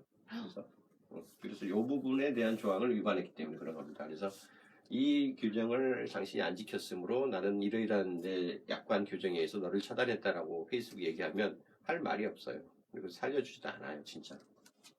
되게 청천벽력 같겠어요. 그래서 처음부터 개인이 자신의 실명으로 자기의 온라인 명함을 만들고자 하는 행위를 할 때는 철저하게 자기의 얼굴 사진을 넣어라. 뭐 폼 잡는 분들 그런 분들 있어요. 옛날에 그 멋을 좀 부리신다고 뭐죠? 그 카메라 있죠. 그 뭐지? 뭐 DSLR 같은 그 카메라 얼굴 딱 앞에다 들여가지고 네. 얼굴이 뭔지 모르게 쓰는 분들. 음. 그다음에 그 아주 진한 선글라스 딱 걸쳐가지고 도대체 얼굴 윤곽 외에는 안 보이는 분들. 심지어는 가면 쓰는 분들도 있고요. 어떨 때는 막 뒷모습 찍는 분도 계시고요. 어떤 사람도 멀리 얼굴이 깨알같이 나오는 그렇게 쓰는 분도 계시거든요. 근데 그렇게 하지 마시고 가급적 우리 그 주민등록 사진 같은 거 쓰지 마시고 주민등록은 너무 딱딱하니까 이렇게 환하게 웃는 미소 띤 얼굴 정도의 얼굴 이렇게 상반신 크로즈업된 사진이 가장 무난합니다. 그래야지 사람들한테 이 사람이 나를 정말 친구를 맺으려고 하는 그 뭐랄까 예의 준비 자세가 돼 있구나 이런 느낌을 주거든요. 그래서 자 여기서 프로필 맺을 때 가장 먼저 주의하실 점 사진을 가능하면 최대한 얼굴 사진으로 쓰시고 이름은 절대 가명이나 예명이나 이런 거 쓰지 마시라. 네. 혹시 예전에 그 네이버나 다음 칠 때 아이디 혹은 예명 쓰셨었죠? 네, 닉네임. 닉네임 뭐였어요? 왜? 갑자기 그래? 아, 내가 부끄러워서 말 못해요. 그럼 안 물어볼게요. 저는 그때 내치고라는 닉네임을 썼었거든요. 네. 가자. 제가 가는 걸 좋아해서. 네. 내치고라는 닉네임을 거의 2000년 초반부터 네이버, 다음 할 거 없이 다 썼어요. 그래서 실제로 그 제가 갖고 있는 그 개인 블로그의 이름도 뭐 레츠고의 레츠고의 뭐 이런 식이었어요. 지금 다 바꿨어요. 그 네이버나 다음의 블로그 이름조차도 실명을 바꿨어요. 제 실명을. 그게 왜 그러냐면 이미 시대가 그런 다음이나 네이버 포털에다가 자기 글을 올려서 그 닉네임으로 활동할 수 있는 시대가 이미 지난 거예요. 온라인 이 전체 그 비즈니스 환경 자체가 이미 온라인 명함을 요구를 하는, 특히 온라인 프로필을 상시적으로 요구하는 실명으로 그런 그 비즈니스 환경으로 바뀐 거고요. 이 실명에 자기 얼굴을 정확하게 드러낼 때만이 이 사람이 웹상에서 그다음에 이 온라인 세상에서 가장 진솔하게 자기를 드러내고 그거로부터 신뢰를 얻게 되는 그런 시대가 온 거예요 이미. 그래서 자기의 실명과 얼굴을 드러내는 거를 겁내하면 안 된다 이제는. 그리고 그렇게 많이 하면 할수록 오히려 더 자기가 더 많은 분들한테 믿음을 주고 브랜드를 좀 키울 수 있는 시대다. 그래서 제가 강의하다 보면 그 페이스북 어느 정도 하세요? 그러면 계정은 만들어놨는데 안 써요 라고 하는 분들이 있어요. 그리고 안 쓰는 이유가 뭐예요? 라고 물어보면 제일 많이 답변하는 게 그거 내 개인정보가 시시콜콜 다 노출된다면서요. 맞아요. 근데 그걸 왜 내가 일거수일투족을 남들한테 다 알게 해야 돼요? 그러면요. 당신의 일거수일투족을 알게 하지 않으면 뭘로 비즈니스 할 건데? 상품이 이쁘다고요? 상품이 싸다고요? 당신 상품 말고도 얼마든지 이쁘고요. 당신 상품 말고도 얼마든지 싸요. 맞아요. 당신의 신뢰도가 사람들한테 전파되지 않으면요. 당신이 팔 수 있는 물건도 팔기 힘들어요. 이미 시대가 그렇게 됐다니까요. 아까 제가 처음 시작했잖아요. 페이스북으로 마케팅을 한다는 얘기는 물건의 가성비를 판매하는 행위가 아니라고요. 그 물건을 누가 팔고 그 파는 사람이 얼마나 믿을 수 있는 사람인가를 기준으로 거래 관계가 형성이 된다고요. 그러려면 당신이 누군지를 알려야죠. 그거를 겁내해가지고는 페이스북 마케팅 불가능합니다. 하물며 하물며 그러니까 다른 마케팅도 그럴 텐데 페이스북 마케팅은 더더군다나. 그래서 지금 시간 얼마나 됐죠? 지금 15분 정도 남았어요. 오케이. 그러니까 하여튼 오늘의 뭐 다른 얘기를 조금 더 하겠지만 핵심은 그거예요. 페이스북으로 마케팅을 한다는 거에서 본인 스스로의 실명과 본인 스스로의 경력을 얼마나 진솔하고 정직하게 알리는가가 모든 관계를 맺는데 기초다. 그래서 그 기초를 세우는 작업으로 상징적인 게 바로 프로필 사진을 걸고 그 다음에 자기 실명을 내거는 거다. 요거에 대한 것들의 중요성을 철저하게 좀 생각을 해주셨으면 좋겠다는 얘기를 먼저 드리고요. 자, 그 다음에 이제 우리 책에 그 다음 항목들이 뭐가 있어요? 챕터 2요? 챕터 2에서 제가 써놓은 것. 광고 부분의 챕터 2. 페이스북 프로필로 마케팅하는 방법 써진 거에 항목들이 좀 더 있죠? 네. 몇 개 더 있죠? 아이고. 자, 그 중에서 꼭 짚어드릴 것들이 좀 뭐 있나 좀 봐드릴게요. 그 제목이 보면 이렇게 그 기능 부분 제목이 있고요. 네. 뒤로 넘어가면 아까 내가 블루 부분이 있다고 그랬죠? 네. 이 블루 부분 맨 끝에 이렇게 페이스북 광고의 모든 거 해가지고 네. 따로 1부터 6챕터가 따로 있어요. 이 두 번째 챕터 제가 말씀드리는 거예요. 자, 아까 좀 전에까지 말씀드린 게 잘 보시면 페이스북 개인 프로필 마케팅 약관을 들춰보라 라고 한 얘기가 좀 전에 제가 드린 그 얘기예요. 네. 1인 1계정의 실명을 써라 하고 그 다음에 자, 두 번째가 바로 이제 개인 프로필 계정을 상호나 기관 이름으로 짓지 말라. 네. 요게 이제 좀 전에 설명드린 거예요. 페이스북 약관 4조 4항. 네. 사람이 아닌 것이 사람인 것으로 빙자하면 네. 적발되는 순간 차단된다. 네, 맞아요. 자, 그 다음에 이거 중요해. 동의 없이 남의 사진에 태그를 걸지 말라. 이거 지난주에도 잠깐 말씀드렸잖아요. 페이지 홍보물을 페이지 게시물을 좀 더 많은 사람들한테 알리기 위해서 제가 그 그림 그렸었잖아요. 네. 페이지에다가 이렇게 글을 올리고 나서 이 포스트가 사진 포스트야. 요걸 팬들한테 네. 골뱅이 태그를 붙이려고 하는 행위. 여기 있잖아요. 팬들의 담벼락에다가 이게 동시 포스팅을 하는 행위라고 그랬잖아요. 네. 근데 페이지는 사람이 아니므로 절대 이런 포스팅 행위는 허용하지 않는다고 그랬죠. 근데 이거를 페이지인 경우는 그렇지만 지금 여기 이제 프로필이란 말이에요. 자, 보세요. 페이지는 사람이 아니었으니까 그 행위를 못 하겠지만 프로필은 같이 사람이잖아요. 네. 프로필은 사람이기 때문에 이 행위를 할 수 있어요. 네. 이건 사람이고 내 친구도 사람이니까 친구의 담벼락에다가 내가 올리는 사진을 동시에 올리는 게 이 골뱅이 태그의 역할이에요. 그러니까 제일 중요한 거 이거죠. 만약 나는 한 사람인데 아까 얘기했죠. 한 사람이 평균 한 150명 정도 친구를 갖고 있다고 했잖아요. 자, 친구가 만약 150명이라는 얘기는 내가 여기다 골뱅이를 한 명하고 골뱅이 아무개 1, 골뱅이 아무개 2, 골뱅이 아무개 3. 자, 한번 생각해 보세요. 한 명당 평균 150명을 다 갖고 있잖아요. 네. 그렇죠? 그러면 내가 실질적으로 포스팅했을 때 잠재적으로 볼 수 있는 사람의 수는 150명인데 이 골뱅이를 내가 3개만 붙여도 150, 150, 150이 추가가 돼가지고 어떻게 돼요? 잠재적으로 볼 수 있는 대상자가 600명이 되는 거예요. 왜? 이 사람들의 1, 2, 3이라는 사람들의 그 담벼락에다가 이게 동시 포스팅을 하는 행위거든요. 이게. 요거 하나 가지고. 여기 골뱅이 송혜진, 뭐 골뱅이 안무개, 골뱅이 홍길동 하잖아요. 그럼 각각의 공예진이죠. 네. 이 각각의 사람들의 담벼락이 이게 동시에 올라가기 때문에 내가 한 번 포스팅을 하는 행위로 3군데를 동시에 하는 거죠. 태그를 붙이면 돼요. 이게 태그는 사진 앞에다가 뭐 사진을 클릭해가지고 붙이는 것도 가능하고요. 혹은 그냥 이건 난 사진 없는 그냥 일반 텍스트 포스트야. 그럼 텍스트 포스트도 끝에 보면 올리기 전에 이게 약간 사람 모양 아이콘이 있어요. 그 글을 하나 딱 쓰고 나면 우리 그 페이스북에서 글 처음 쓸 때 글 하나 올릴 때 보면 아래쪽에 네네. 사람 모양 하나, 그 다음에 무슨 뭐 이게 물방울 필 모양, 네네네. 그 다음에 사진 모양, 네네. 카메라 모양 이렇게 있잖아요. 그게 이제 네가 무슨 글을 썼는지 알겠는데 거기다가 그 사진 혹시 첨부할 거 있어? 혹은 거기 네가 그 사진 찍은 위치가 어디야?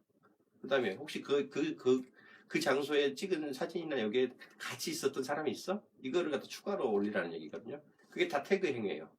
사진을 올리고 그 다음에 장소를 태깅하고 그 다음에 사람을 태깅하는 거거든요. 이게 그때 이 사람 요 아무개 그러니까 골뱅이 뒤에 아무개라고 사람을 찍으면 어차피 너랑 나랑 그 자리에 같이 있었잖아. 사진은 내가 올리지만 네가 그걸 또 올리는 거 귀찮은 일이잖아. 내가 대신 올려줄게. 네 담벼락에 동시에.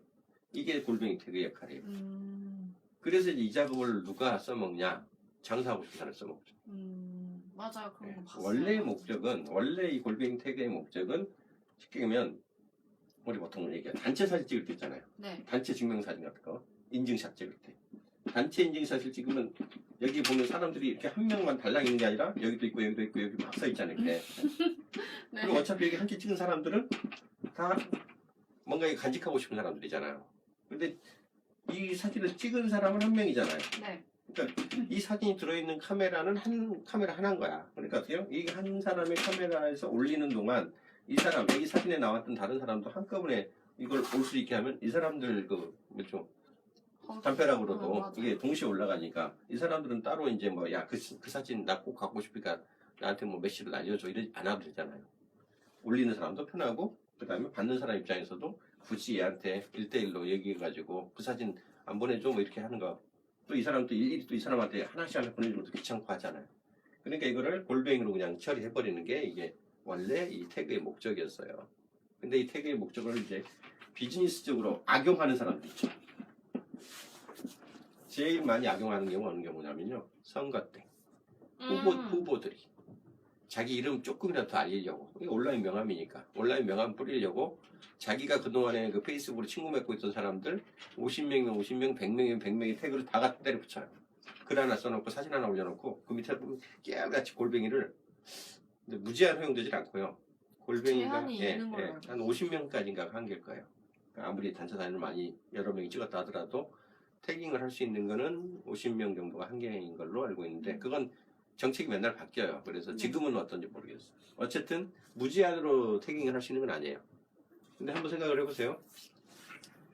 여기에 평균적으로 150명밖에 없었다면 뭐 그러려니 하겠는데 그리고 어차피 여기 사진이 있었으면 뭐 할 말은 없는데 이제 경우에 따라서 내가 어떤 이게 사람 사진이 아니라 홍보를 하려고 상품 사진을 사람이 아니야. 사람 시도 없어 이 사진에. 그냥 물건이나 무슨 뭐 장소나 뭐 이런 건데 이 상품 사진에 해당하는 걸 이제 골뱅이를 붙여요. 홍보하고 싶은 사람들한테. 그리고 어떤 일을 하냐면 또 이 홍보도 아까 얘기했죠. 뭐죠? 사람 수가 많은 사람들일수록 상대적으로 또 그 글이 전파될 확률이 높은 건 맞다고 그랬잖아요. 네. 그러니까 어떻게 해요? 150명짜리를 가져오는 게 아니라요. 이렇게 해요. 5,000명짜리 사람들을 골라요. 이해되세요? 네. 평소에 소위 말하는 페이스북을 굉장히 그 친구를 많이 갖고 있다고 생각하는 사람들 5,000명짜리 친구들을 찍어가지고 골뱅이 아무개, 골뱅이 2, 골뱅이 3 뭐 이런 식으로 붙여버려요. 그럼 어떻게 해요? 이 사람들이 갖고 있는 기본적인 거 확장력이 크니까 네. 잠재적으로 자기 능력이 아까 150명밖에 안 됐다 하더라도 요것만 해도 지금 5,000 하면 1,500에다가 여기 자기 150명 하면 1,650명이 되잖아요. 네. 똑같이 해도 아까는 600명이었지만 이제는 어떻게 해요? 나 150명 플러스 5,000명짜리 3명 태그 그러면 이게 1,650명이 되잖아. 1,000명이 더 늘어나는 거죠. 이 골뱅이 태그 3번 가지고 그러니까 이 짓을 근데 하는 이걸 거니까. 함부로 하면 안 되잖아요. 그렇죠. 그러면 이 5,000명의 태그를 당한 사람이 기분이 좋겠어요? 자기 뭐야 이거 내가 나온 사진도 아니고 내가 이걸 먼저 내 담벼락을 그것에 뿌리라고 한 것도 아니고 순전히 어떻게 보면 이 사람들 입장에서는 이 사람한테 홍보용 담벼락으로 내가 이용당한 거예요. 스팸을 뿌리는 도구가 돼버리니까 내가 이거를 용인을 하겠어요? 안 하죠. 그럼 어떻게 해요? 신고해요. A라는 사람을 끊어버려요. 네, 맞아요. 이 페이스북에서요 그 사진 태그 잘못 써가지고 친구 끊기는 경우 굉장히 많이 생깁니다. 왜? 내가 나온 사진도 아닌데 왜 거기다 태그를 걸어가지고 내 친구들한테 필요치도 않은 상품 광고를 뿌리냔 말이야. 이거 되게 기분 나쁜 행위예요. 스팸 중에서 상 스팸이야 이게. 와. 네. 맞아요. 네. 그래서 친구 끊기는 경우 되게 많아요. 싸움 붙는 경우도 많고. 근데 실제 어떤 분들이 친구 관계에서도 그렇잖아요. 근데 이 골뱅이 태그를 이 자기 상품이나 어떤 하고 싶은 얘기를 굉장히 널리 뿌리는 행위라고 좋은 행위라고 알고 있는 분들이 많아요. 오히려 페이스북 그래서 한다고 하는 사람도 있어요. 친구 끊기는 지름길입니다. 그래서 누가 질문 들어왔어요? 아니 이종희님께서 예. 오늘도 귀한 강의 감사하다고 예, 감사합니다. 인사해 주셨어요. 예. 자, 그래서 네. 여기 개인 동의 없이 남의 사진에 태그 걸지 마라. 네. 딱 한 가지 용인되는 경우들이 있어요. 어떤 경우가 용인되냐면 선거철에 그 정말 친한 후보가 자기를 조금이라도 알리려고 하는 거 그냥 양해가 되잖아요. 뭐 어차피 선거 기간 3주밖에 안 되니까 뭐 잠깐 내가 이 사람 저 친구니까 그냥 홍보한다는 차원에서 도와주면 되니까 그런 정도는 용인이 될 수 있는데 또 어떤 경우 용인이 되냐면 뭐 제가 잘 아는 그 시골에 농장 하시는 분이 계셨는데 앞뒤 이번 태풍 불었어. 뭐좀 그냥 애써서 이제 막 그 추락 앞둔 그 과실이 다 떨어져 나가버렸어. 이런 경우는 이제 그 상품 가치가 없어지기 때문에 이거 참 팔기도 애매하고 네. 또 내보낼 수도 없고 그렇다고 다 이 농사 망한 그대로 볼 수도 없고 떨어져 있어도 먹을 만은 하거든요. 웬만큼 이제 여물었던 것들이니까 그걸 낙과라고 그래요. 그 태풍이나 바람이나 비바람에 이게 떨어져 버린 것들 그래도 약간 상품 가치는 없으나 시장에 갖다 팔 수는 없으나 먹을 수는 있는 것들 이런 것들이 뭐 몇십 박스씩 나오거든요. 그러면 어떻게 이런 걸 해줘요. 내 친구 아무개가 이번 태풍에 이렇게 날아갔는데 친구 여러분 사주셨으면 좋겠어요 라고 하면서 자기가 이런 포스트에 동의를 해줄 것 같은 그런 그 친구들이 있으면 살짝 양해를 구하고 이 사람들을 갖다가 뭐 떨어진 그 과일 사진, 저 찢어진 나무 사진 같은 거 해가지고 뿌려줘요. 그러면요, 그런 분들 이런 포스트 한번 잘 이렇게 홍보를 타면요, 거의 완판해요. 실제로. 왜? 공감이 일어나고 이 파워 유저들이 이거를 홍보해주는 걸 자기가 용인을 해주기 때문에. 네. 어떤 경우는 막 이렇게 해서 5,000명짜리 한 4, 50명 그렇게 해서 날라오시는 경우도 1년에 한두 번씩 있어요. 그런 건 저도 용인을 해주죠. 그러니까 그런 아주 특이한 경우에 공감이 일어나서 그게 스팸으로 느껴지지 않고 좀 더 많은 사람들한테 전파되면 좋은 포스트겠다라고 상대방 인정해 줄 수 있으면 그런 경우는 이 고명히팅을 잘 쓰시는 것도 괜찮아요. 예외적인 경우입니다. 평소에 그렇게 함부로 쓰시는 건 아니에요. 그래서 그 얘기 좀 드렸고요. 자, 그 다음에 보면 친구 요청할 때는 반드시 인사 메시지 함께 보내라. 아까 제가 말씀드렸죠? 왜 그래야 되는지. 네. 친구 수락이 아니에요. 네. 네. 확인이에요. 확인. 그래서 확인을 당할 수 있는, 확인을 받을 수 있는 그런 평소 관계가 아니라면 이러이러한 이유로 내가 친구 신청을 합니다라고 꼭 1대1 메시지를 따로 보내시라는 말씀 드린 거고요. 네. 자, 여기 또 하나 중요한 거 있네. 그룹에 초대할 때 강제 보상하지 마세요. 강제 보상? 자, 여기 아까 여기 친구하고 친구를 맺는데 이 친구들 중에서 자전거를 좋아한다든가 사진을 좋아한다든가 하는 그런 경우 있죠. 네. 그래서 이 친구와 동호회 관계에 있는 거, 동호인 그룹 같은 경우일 때 이 그룹의 친구들을 맺는데요. 네. 이 그룹의 친구들은 멤버라고 불러요. 따로 구분해서 회원, 우리 식으로 얘기하면 이 회원들을 보세요. 자, 이런 경우에요. 제가 A고요. 네. 여기 B 친구랑 저랑 친구예요. 네. 근데 나랑은 친구가 아닌 B하고 친구인 C가 있어요. 응? 자, 잘 보세요. 그래서 내가 요 그룹은 무슨 그룹이라고 할까요? 요건 그러면은 요건 갑 그룹이라고 해요. 네. 내가 갑 그룹에 멤버로 가입을 했어요. 그리고 C가 또 가입을 했어요. 근데 나 A하고 C는 친구예요? 친구 아니에요? 친구가 아니에요. B까지는 친구인데 B도 가입을 했어요. 네. 자, 그러면 어떤 관계가 형성이 되냐면요. 이 그룹이라는 건요. 페이스북에서 그룹이라고 하는 의미는요. 개설을 설령 이 그룹을 내가 만들었다 하더라도 이 그룹의 개설자가 나라고 하더라도요. 네. 여기에 멤버가 들어오잖아요. 네. 동격이에요. 관리자 권한이 있느냐 없느냐의 차이뿐이고요. 실제로 이 그룹에서 할 수 있는 행동들은 거의 다 똑같이 가져요.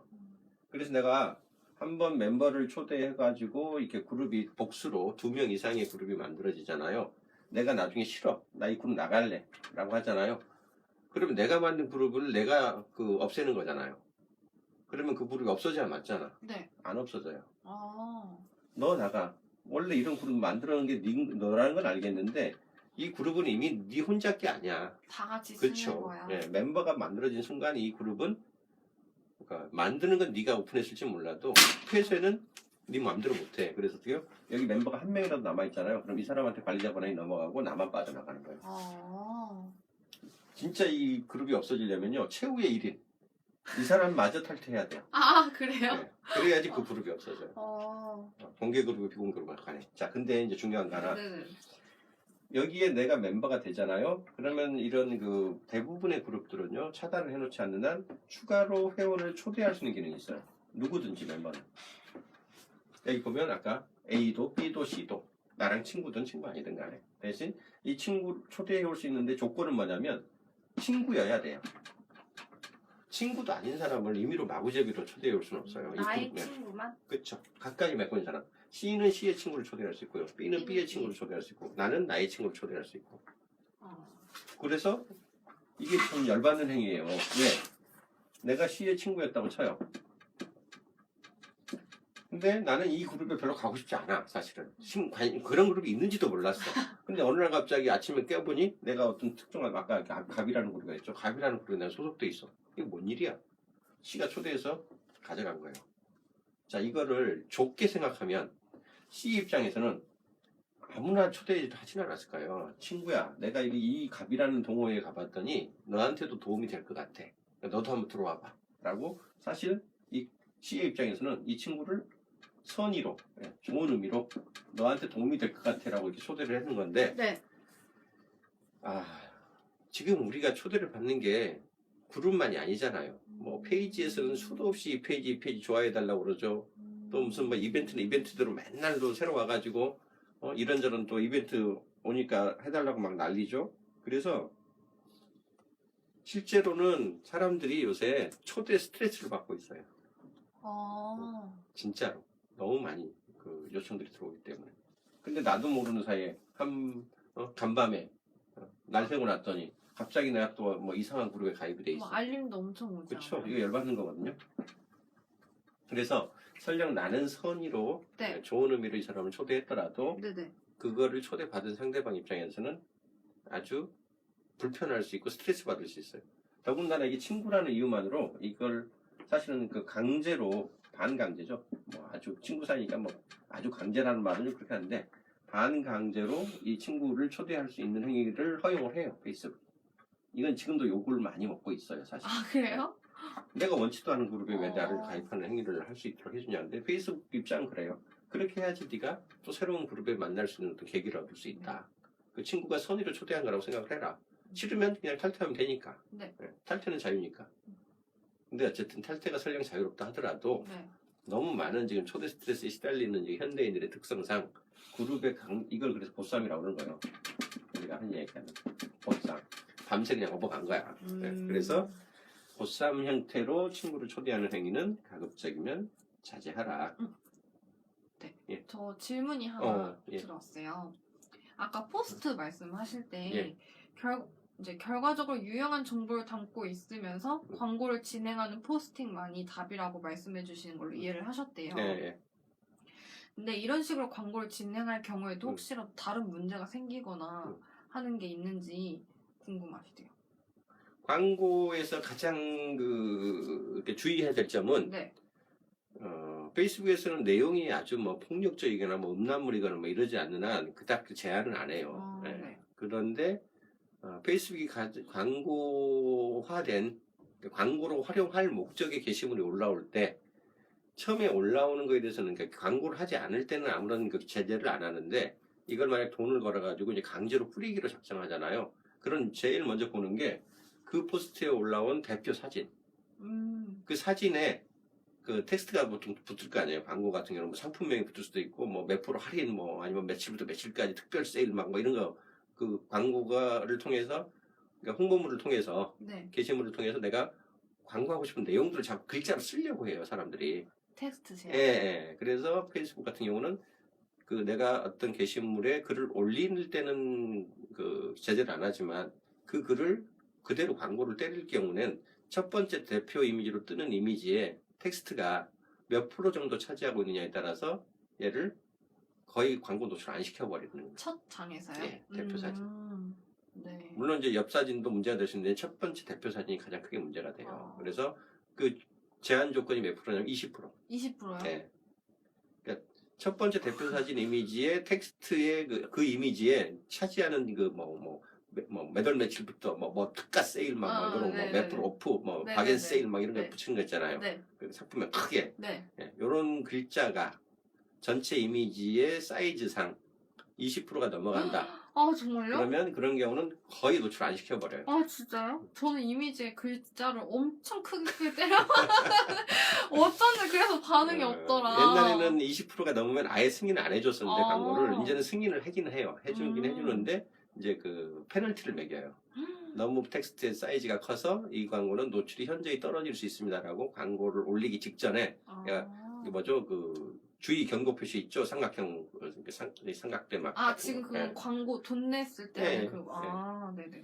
아니 그냥 게시물 올릴 때 상관없어요. 그냥 게시물 상관없어요. 네. 광고로 정상적으로 올라갔던 게시물도 광고로 이게 돈을 좀 뿌리려고 할 때는 이제 그런 그 이미지 검수를 다시 거치게 돼요.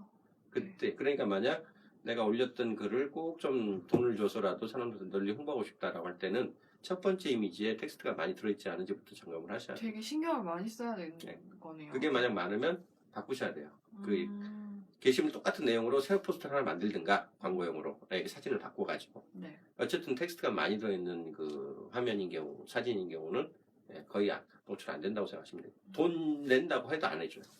네. 돈이 안 나가. 그래서 결국은 처음에는 한 몇 명한테 가는 것 같다가요. 이거 너무 많네요. 그러면서 이제 그다음부터는 중지돼 버려요. 그래요? 네. 자, 이제 먼저 갑시다. 오늘 정리해야 되니까. 네. 자, 그래서 여기 중요한 거 그룹에 초대할 때 절대 네. 보쌈하지 마라. 네. 태그에 대한 얘기는 좀 전에 했고요. 네. 자, 그룹에서 제공하는 강력한 기능들이 추가로 있고요. 그 다음에 태그에도 해시태그라는 게 있어요. 아까는 골뱅이 태그에 대해서 말씀드렸고, 골뱅이 태그, 요거까지만 하고 마칩시다, 오늘. 요새 특히 이제 인스타그램하고 그 카스에서도 이제 해시태그를 꽤 즐겨 쓰는 분들이 생기면서 이 해시태그의 활용법에 대한 얘기들을 좀 알려달라는 분들이 종종 계신데, 자, 요거 알아두세요. 해시태그 이거 좀 중요한 것 같아요. 예, 골뱅이 태그는 아까 얘기했죠. 사람 이름을 써가지고 여기다가 사람 이름을 써가지고 딴 사람의 담벼락에다 동시 포스팅을 하는 행위다. 네. 딴 사람한테 사람 이름을 써가지고. 그래서 요거는 아까 얘기했죠. 아주 그 스팸으로 느껴지지 않고 좀 더 많은 사람들한테 전파시키면 좋겠다 싶은 그런 그 컨텐츠들은 뭐 예외적으로 간헐적으로 쓰는 게 나쁘지 않을 수도 있다. 그러나 그래도 조심해야 된다. 친구 잘리는 지름길이다 라고 말씀드렸고요. 자, 이번에는 해시예요. 해시태그예요. 우리 보통 샵이라고 그러죠. 샵 태그라고 부르는 분도 있어요. 이 샵 기호기 때문에 음악에서. 이 샵 태그는요, 원래 그 오리지널 시작이 어디냐면 이건 트위터에서 시작된 거예요. 트위터가 처음 그 140자를 가지고 서로 이렇게 문자 소통을 하는 데였잖아요. 네. 문자를 쓸 수 있는 공간이 적다 보니까 얘네들이 처음에는 그리고 이제 그 제목 이런 것도 없었기 때문에 기본적으로 트위터가 처음 시작할 때 검색 기능이 없었어요. 그래서 내가 어떤 주제에 해당하는 트윗들만 이렇게 골라서 보고 싶어도 검색이 안 되니까 얘네들이 스스로 자가 검색 기능을 부여를 했어요. 자가 검색 약속을 한 거예요. 네. 그래서 내가 만약 이번에 요새 이제 뭐 촛불 집회 같은 거 이제 나가는데 우리 광화문 나가서 촛불 집회에 대한 그 포스팅을 서로 나눌 때는 그 골뱅이로 촛불이라고 붙이자 라고 하는 거예요. 그럼 트윗이 쭉 올라가다가도 뭐죠? 검색 기능이 없었으니까 그때만 하더라도 근데 어떻게 해요? 여기 샵 붙은 촛불 그러면 이게 촛불에 대한 그 얘기구나 라고 이렇게 확인할 수 있었던 거예요. 네. 뭔 얘기인지 아시겠죠? 네네네. 그래서 이게 원래 이 해시태그는요, 트위터에서 시작된 자가 검색 약속이에요. 키워드 약속이에요. 쭉 훑어 나가다가 촛불 붙으면 이게 우리 멤버들끼리 그 약속된 키워드로 나눈 이 트윗이구나. 좀 더 관심 있게 보는 거고요. 이런 식으로. 근데 나중에는 이제 검색 기능이 생겼거든요.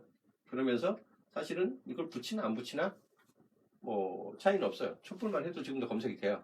샵에서 붙이면 이제 샵 붙은 게 나오고요. 근데 어쨌든 이제는 검색 기능이 있어서 이 샵을 붙이는 게 크게 의미가 없는데 그럼에도 불구하고 이게 이제 어떻게요? 사람들끼리 일종의 공동의 키워드 약속처럼 쓰여진 거예요. 그래서 문화가 된 겁니다. 이게 해시태그를 쓰는 문화가. 그래서 나는 이 글은 혹은 이 사진은 요거에 관한 글이에요. 라고 해서 이제 올리는 건데 자, 해시태그를 쓸 때 조금 주의하시라고 말씀드리는요. 이거는 결국은 검색당하기 위한 검색을 돕기 위한 용도로 만들어진 거예요. 검색에 도움이 되지 않는 해시태그를 쓰지 마세요. 가끔가다 보면 요새 젊은 친구들 뭐 좋아한다고 그 해시태그 밑에다가 쓰면서 문장을 갖다 계속 쓰는 분이 있어요. 뭔지 알아요. 그렇게 하면은 뭐 오늘 날 새지 뭐 이런 식으로. 자, 그러면 그렇게 하면 오늘 날 새지라는 단어를 가지고 검색하는 사람이 몇 명이나 될 것 같으세요? 그런 검색 안 일어나요, 실제로. 미안하지만. 그래서 그 검색 이 뭐죠? 해시태그를 쓸 때 중요한 거는요. 가급적이면 대표 키워드로 쓰세요. 대표 키워드. 여기 화방넷이니까 네. 화방넷에서 가장 대표 키워드 뭐예요? 미술. 미술 재료. 미술 재료. 네. 그래서 누구나 혹시라도 페이스북도 요새 검색 기능이 많이 지금 그 보강이 되고 있거든요. 예전에는 페이스북에서 검색창에다가 키워드를 넣고 검색을 하면 여기에 해당하는 페이지, 여기에 해당하는 그룹, 뭐 그거에 해당하는 그 이름에 해당하는 사람 이런 것만 찾아줬는데 지금은 포스트도 찾아줘요. 그렇기 때문에 포스트 안에 우리 내용물이 좀 더 많은 사람들이 검색할 때 노출되기를 원할 때는 가장 사람들이 많이 검색하는 단어. 세부 키워드보단 대표 그렇죠. 키워드. 왜냐하면 이게 제일 검색 횟수가 많으니까 실제로. 점점 늘어날 거야. 앞으로 페이스북에서 검색 지금 뭐 포스트 검색이 가능해졌기 때문에 점점 이 검색을 활용할 사람이 늘어날 거거든요. 그리고 또 하나 주의할 거 너무 많이 쓰지 마세요. 저 완전 남방. 이 해시태그가 막 이렇게 나열이 되잖아요. 네. 그러면 일단 이 포스트가 어떻게 느껴지냐면요. 상업 포스트라고 느껴져요. 아. 이건 상업 포스트라는 얘기는 이 광고로 보인다는 얘기예요. 내가 실제로 돈을 주지 않고 돈을 뿌리고 한 광고도 아닌데 그냥 게시물 올렸을 뿐인데 해시태그를 막 나열을 하잖아요. 네. 그럼 얘 광고하려고 어거지로 올린 거네. 노출시키려고 어거지로 쓴 거네. 이렇게 느낌이 오거든요. 그거는 그렇게 느끼는 거는 보는 사람의 입장에서 느끼는 거예요? 아니면 페이스북에서 느끼는 거예요? 보는 사람이 그렇다고. 아. 네네. 페이스북 입장에서야 뭐 해시태그가 많으면 많을수록 많은 검색어에 걸리는 건 맞죠. 왜냐하면 알고리즘 자체가 그 키워드가 들어있는 사람, 해시 키워드가 있는 사람들 거 있는 포스트를 누군가한테 뿌려주는 거니까 네. 많이 쓰면 많이 쓸수록 많은 검색 기회에 도달되는 건 맞죠. 근데 상대적으로 이런 그 광고성 포스트는 네. 굳이 해시태그를 찾아보는 경우가 아닌 사람들한테 노출될 경우에는 네네. 그렇죠? 네. 이거 완전히 상업 광고네 이거. 소통하려는 그 이 포스트가 아니라 광고 대신 뿌린 거네. 이렇게 느껴지는 거죠. 이게 많이 붙으면 많이 붙을수록 그런 느낌이 더 심해지죠. 네. 그래서 저는 많이 써봐야 한 3개에서 5개 이상 쓰지 마세요라고 보내요. 그러니까 대표 키워드 위주로 그러니까 남들이 제일 많이 검색할 것 같은 대표 키워드 중심으로 한 3개 내지 5개를 그냥 고정적으로 쓰세요. 화방넷도 마찬가지예요. 막 오늘은 뭐 주제가 이거니까 뭐 오늘은 뭐 산수화 무슨 뭐에 대한 얘기예요. 그럼 뭐 산수화 정도 하나 추가할 수 있겠죠. 미술 재료 플러스 뭐 산수화, 뭐 풍경화 이렇게 그 포스트하고 직접적으로 연관되는 키워드 한두 개 정도를 더 넣든가 빼든가 하는 정도고 기본 그 대표 키워드는 그냥 무작정 붙박이로 가는 게 나아요. 딱 한 기본 2-3개는 딱 세팅을 해놓고 그 포스트하고 연관되는 어떤 신규 키워드가 있으면 그거 한두 개 정도 붙여주는 정도. 그것도 대표 키워드이죠. 근데 해시태그 같은 경우는 해시태그를 제일 많이 사용하는 곳이 인스타그램이잖아요. 그렇죠. 네. 그래서 인스타그램도 마찬가지. 네, 인스타그램 기본적으로 원래 어떤 그 검색용 목적이 되기보다는 이제 걔네들은 사진은 아직까지 뭐죠? 기계의 그 인식 알고리즘이 이게 개인지 고양이인지 구분을 잘 못하는 수준이기 때문에 이건 개야, 이건 고양이야라고 키워드를 붙여주기 위해서 붙은 게 해시태그고요. 그렇다 하더라도 너무 많이 남발하는 거는 그닥 도움될 건 없죠. 그러니까 그럼 네. 그 검색을 통해서 뭔가를 찾아보는 사람들이 그닥 많지 않아요. 그럼 인스타그램이랑 페이스북이랑 같이 연동을 시키면 네. 더 좋죠. 그건 포스트의 성격에 따라서 그 페이지의 성격에 따라서 다른 거예요? 페이지의 성격일 수도 있고 포스트 자체가 네. 인스타그램은 우리나라 같은 경우 특히나 지금 거의 20대에서 30대 초반이 쓰는 비율이 70%. 그나마 또 여자들이 쓰는 비율이 한 60-70%거든요. 그러니까 이제 그 젊은 층의 여성들이 좋아할 법한 사진, 뷰티, 패션, 화장품, 액세서리, 뭐 아니면 정말 뭐 이쁜 먹거리, 뭐 이런 거. 네, 그런 거를 위주로 만약 이걸 노출시킬 목적이라면 인스타그램에 함께 가는 게 100번 낫죠. 근데 그런 특정 타겟, 혹은 특정 아이템 영역이 아니면 아직까지 굳이 그 인스타그램을 꼭 써야 되는 이유는 없어요. 네. 상대적으로 그쪽 층을 상대로 할 때는 의미가 있죠. 네. 지금 또 50분 정도 됐는데 오케이. 마무리 하나만 하죠. 이제 네. 그 아까 한 줄 딱 남았었어요. 뭐 있었죠? 마지막에 제목 중에. 다 했네요. 해시태그 하고 있고, 그룹에서 제공하는 강력한 기능을 활용하라라고 되어 있는데, 네. 한 가지만 이제 말씀드리면, 네. 그룹에는, 다른 기능들도 많이 있는데, 특히 어떤 부분이 좀 특이하냐면요. 다른 페이지나 개인 프로필이 없는 그룹만의 기능이 뭐가 있냐면, 몇 가지가 있어요. 나중에 그룹은 화면을 좀 보면서 설명을 드릴 수 있으면 좋은데, 자, 이왕 그룹을 따로 다룰 수 있는 기회가 별로 없을 거기 때문에 페이스북에서 그룹은 기본적으로 세 가지가 있어요. 공개 그룹, 그 다음에 비공개, 그 다음에 비밀 그룹이 있어요. 이건 누구한테 글이 노출되고 안 노출되고 누가 글을 쓸 수 있고 없고의 문제거든요. 공개는 누구나, 전체 공개. 누구한테나 글이 보이는 거예요. 네. 기본적으로요. 비밀은요, 보인다는 노출된다는 거의 그 관점에서 맨 먼저 그룹의 이름이 있죠. 네. 그룹명. 그 다음에 그룹 멤버들 있죠. 네. 회원 명단. 네. 멤버 명단. 네. 그 다음에 이제 이 사람들이 올리는 글에 이제 그 담배랑 내용이 있죠. 콘텐츠. 네. 네, 내용.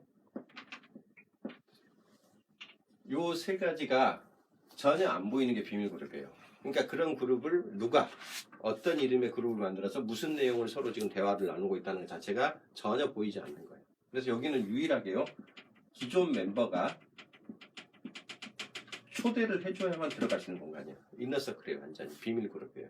그래서 초대를 해주지 않으면 이런 그룹이 있는지 없는지도 모르고요. 들어갈 수 있는 방법도 없어요. 그러니까 철저하게 먼저 멤버가 된 사람이 내가 원하는 사람만을 그냥 초대해서 끌어오는 그런 공간이에요. 자, 비공개는요. 그룹명하고 멤버가 누군지까지 보여요. 근데 어떻게 해요? 담배랑 내용 이게 안 보여요. 그래서 이런 그룹이 만들어져서 자전거를 좋아하는 사람들의 모임? 근데 거기 보니까 내 친구들이 몇 명 있어. 근데 정작 들어가 보려니까 안 보여. 그런 거예요. 왜? 이 담배랑 내용을 보고 싶으면 여기에 가입을 하세요. 그래서 여기는 그룹 가입하기라고 신청을 해야 돼요. 버튼이 나와요. 그룹 가입하기. 그래서 요거는 검색돼요. 검색을 해보면 그룹명과 실제로 들어가 보면 거기에 그룹의 멤버들이 누구인지도 보여요. 근데 실제로 글을 올리거나 하려면 멤버로 가입을 해야 되고요. 가입을 해보지 않으면 그 내용 자체가 안 보이는 그런 거예요. 자, 공개는 상대적으로 그룹명도 보이고 멤버 명단도 보이고 심지어는 담배랑 내용도 다 보여요. 네. 오케이. 근데 뭐가 안 돼요? 공개 그룹이라 하더라도요. 멤버가 안 되면 볼 수는 있으나 쓸 수는 없어요. 그럼 가입을 예. 해야 되는. 네, 어쨌든 가입해야죠. 멤버로서 자격을 얻어야만 글을 쓸 수 있어요.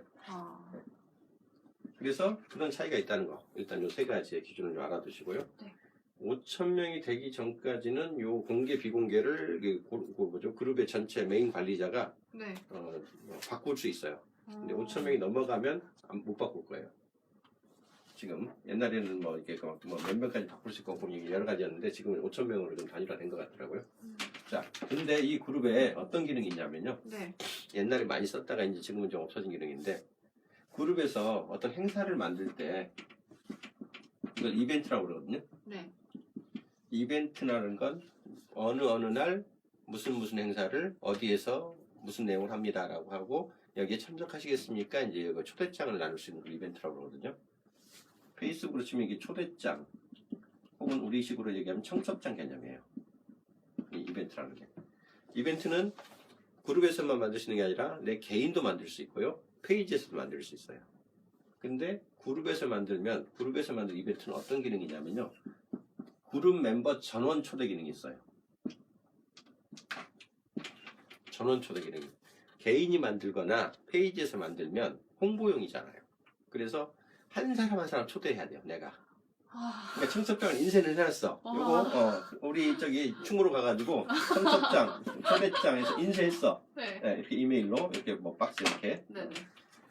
받았는데, 내가 이걸 날려야 되잖아요. 홍보를 할 거니까, 이 행사니까. 근데 어떻게 해요? 이게 개인 계정에서 만든 이벤트나 페이지에서 만든 이벤트는요, 요렇게 해놓고서 일일이 하나씩 초대를 해야 돼요. 누구야 초대장 받아, 누구야 초대장 받아야죠. 초대 기능이 있어. 이벤트 만들고 나면 이게 옆에 초대 기능이 있어요. 버튼이 띠디디디디디디디 누르잖아요. 제가 올려봤는데 몇 명까지 초대가 되냐면 한 260명 정도까지 초대돼요. 지금 내 명단이 쭉 나오면서. 근데 그 이상 가면 이제 오늘은 그만하고 없어져요. 내일 또 가면 또 이제 또 다시 안 하자 나오고 그런 식으로 1대1 초대를 해야 돼요. 이거는 기본적으로 원래 이벤트는. 근데 이게 그룹에서 만든 이벤트는 어차피 우리 멤버들한테 보내는 건데, 그래서 그룹 이벤트를 가보면요, 맨 앞에 초대장 이렇게 쭉 이벤트 쭉 있으면 맨 아래 가보면 옵션에 그룹 멤버 전원 초대라는 기능이 있어요. 근데 이것도 무작정 허용해주진 않아요. 그룹 멤버의 숫자가 한 250명, 많게는 한 500명, 그 정도 넘어가면 이 기능 자체가 안 보여요. 이게 무슨 얘기냐면, 페이스북은 정말 친한 사람들 간에 서로 교류를 하라고 만들어진 그런 공간으로서의 그룹이지, 무작정 이렇게 홍보를 막, 무대뽀로 뿌리기 위한 그런 어떤 기능으로 쓰지 말라는 거예요. 옛날에 이게 전원 초대 기능이 옛날에는 이 멤버의 숫자에 그 제한 없이 허용했었어요. 그래서 몇천 명, 몇만 명한테도 동시에 보내는 경우도 있었거든요. 네. 지금은 이제 그걸 스팸으로 악용하는 경우들이 너무 많으니까 250에서 한 500명 정도 사이 지나면 이 전원 초대 기능도 없어져 버려요. 네, 어쨌든 250명 정도 미만 되는 그룹이라면 이 전원 초대 기능을 지금도 쓸 수 있거든요. 네. 띡 해가지고 보내면 그룹에서 만든 이벤트는 단번에 날아가요. 우리 멤버 전원한테. 그게 핵심적으로 좋은 기능이고, 또 그룹은 사람들 간의 어떤 의사소통을 원하는 곳이기 때문에 파일도 공유할 수 있어요. 알아요. 네. PPT 파일, 뭐 PDF 파일, 뭐 자료로 될 만한 네네, 같은 맞아요. 요소들 파일 공유함이 있고, 그 다음에 또 뭐가 되냐면 여기 설문조사도 가능해요. 설문이라는 항목이 있어요. 그래서 우리 멤버들한테 이렇게 앙케이트 조사, 의견 조사 같은 거 해보고 싶을 때 이렇게 질문 하나 넣으면 거기에 옵션 1, 2, 3 이렇게 해가지고 질문의 응답을 내가 만들어서 계속 추가할 수 있어요. 내가 기본 응답지를 만들어 놓고 친구들한테, 멤버들한테 또 자기들이 생각나는 대로 이 응답 내용을 추가하게 할 수도 있고, 기타란을 비워놓을 수도 있고. 그래서 파일을 전송하는 기능, 그 다음에 설문조사를 다이렉트로 해볼 수 있는 기능, 이런 것들이 다양하게 있어요, 그룹에는. 그래서 오늘 핵심은 그룹에서 이벤트를 만들면 전원 초대 기능이 있다. 대신 인원 제한은 있다. 260. 그렇죠. 이 기능을 활용하면 우리가 마케팅할 때 주로 좀 더 널리 많은 사람들한테 한꺼번에 뿌릴 수 있는 방법이 없나를 고민하는 거니까, 네. 그룹 이벤트 기능을 쓰시면 네. 그런 데 도움이 될 수 있다. 이제 여기까지가 오늘 이제 주로 프로필이 갖고 있는 기본 기능과, 그다음에 이제 프로필끼리 연합하는 그룹 기능을 통해서 마케팅적으로 좀 써볼 수 있는 기능들을 네. 소개하는 거예요. 알겠습니다. 오늘 다른 질문 없어요? 네, 공부 많이 됐어요. 개인과외 받은 오케이. 느낌이어서. 그래서 네. 오늘 이제 다음 시간부터는 본격적으로 좀 페이지 기능들을 좀 다뤄보기로 하고요. 네. 오늘은 이제 그 전 단계로 페이스북에서 가장 기본적으로 쓰고야 되는 이제 개인의 프로필하고, 그다음에 이제 이 프로필 연합으로서 이제 그룹에서 쓸 수 있는 기능들 몇 가지를 살펴보는 걸로 오늘 방송 마치겠습니다. 네, 수고하셨습니다. 수고하셨습니다. 네.